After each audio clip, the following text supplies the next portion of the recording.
जय हिंद मेरे प्यारे भाइयों एंड बहनों। आज की वीडियो हम बात करने वाले नंबर सिस्टम पार्ट 1 परिभाषाएं। परिभाषाओं में हम बात करेंगे प्राकृतिक संख्याओं की परिभाषा, पूर्ण संख्याएं, पूर्णांक, परिमेय एंड अपरिमेय संख्याएं, सम एंड विषम संख्याएं, अभाज्य संख्याएं, सह अभाज्य संख्याएं, युग्म अभाज्य संख्याएं और भाज्य संख्याओं की। प्राकृतिक संख्याएं जिन्हें हम इंग्लिश में नेचुरल नंबर्स कहते हैं, वे संख्याएं जिन्हें हम गिनती में यूज करते हैं, जैसे कि नेचुरल नंबर से n से डिनोट करते हैं, जैसे 1 2 3 एंड सो ऑन।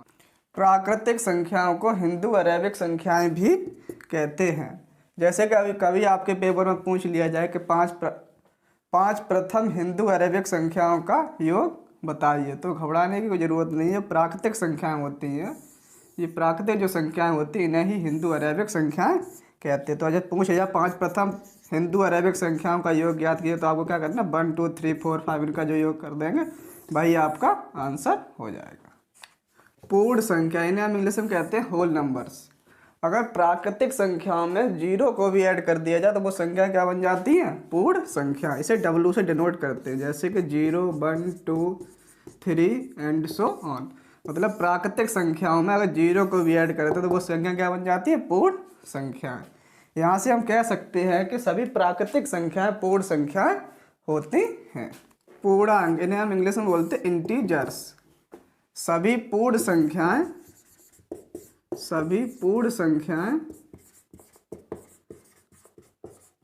और ऋणात्मक संख्याओं को अगर मिला दिया जाए तो वो संख्याएं क्या बन जाते हैं, पूर्णांक।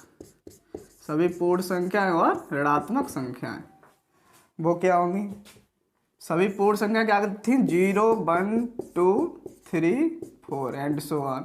और ऋणात्मक संख्या क्या होती है, -1 -2 -3 एंड सो ऑन।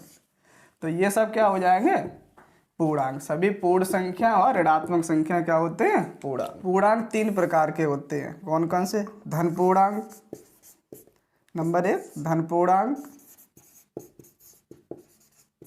नंबर 2 ऋण पूर्णांक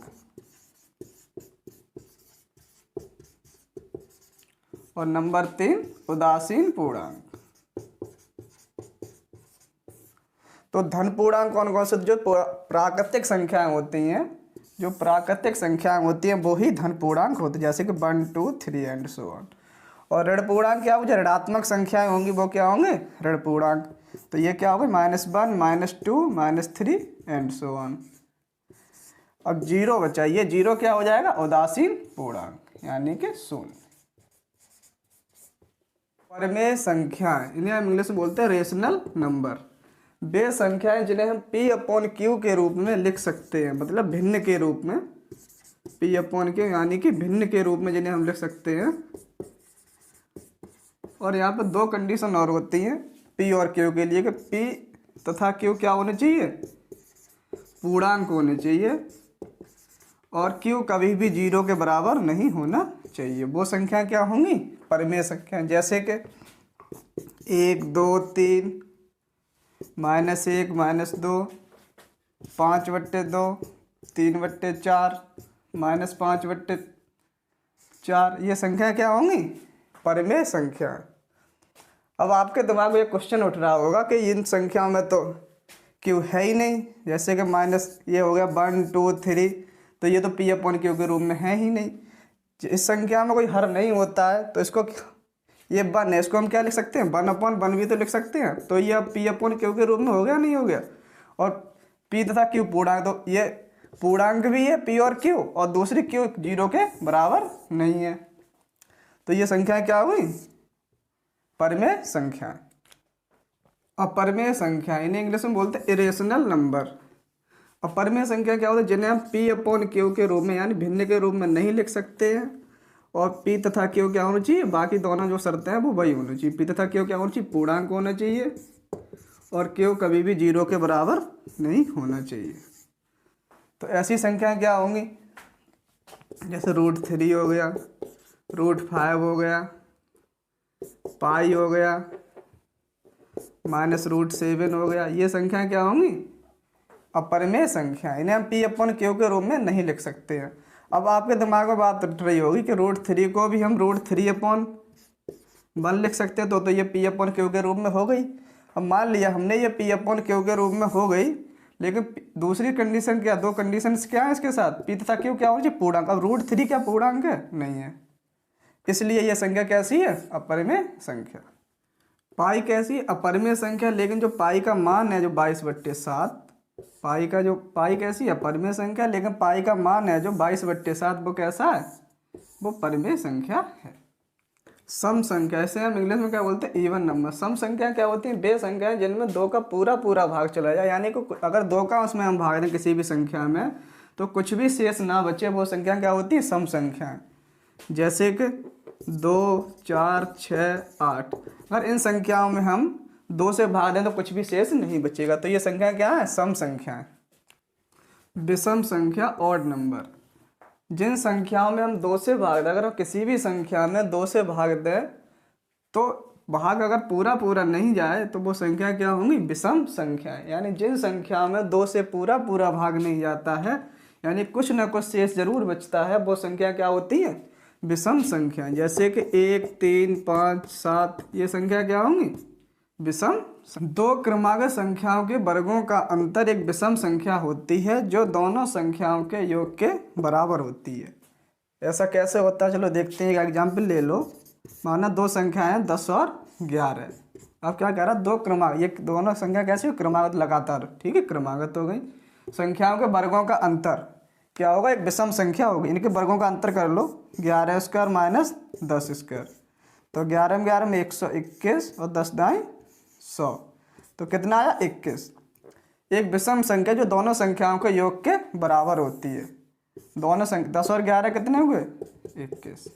अगर कभी भी पेपर में ऐसा कोई सवाल आ जाए यहाँ 2 क्रमागत संख्याओं के वर्गों का अंतर पूछा हो, तो आपको ये सब करने की जरूरत नहीं है। मान लो कोई बड़ी संख्या आ गया 563 एंड 564, ये 2 संख्या इनके वर्गों का अंतर हमें निकालना, तो ये इतना निकालना इतना आसान नहीं है, इससे बहुत हमें गुणा करना पड़ेगा।